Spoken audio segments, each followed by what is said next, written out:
Rafael! Oh, You do not run over the kitty.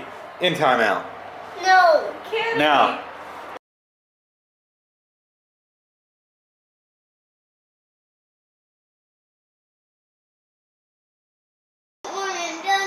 I don't want to hear your voice when I'm talking.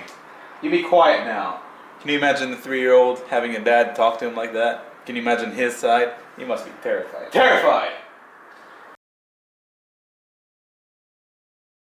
He was about to run off a cliff in the forest one time we were, and I said, Rafael! And he just stopped. And my dad's like, wow. Yeah, because I am serious with him a lot of the time, but I just feel like I have to keep him in line. I am too.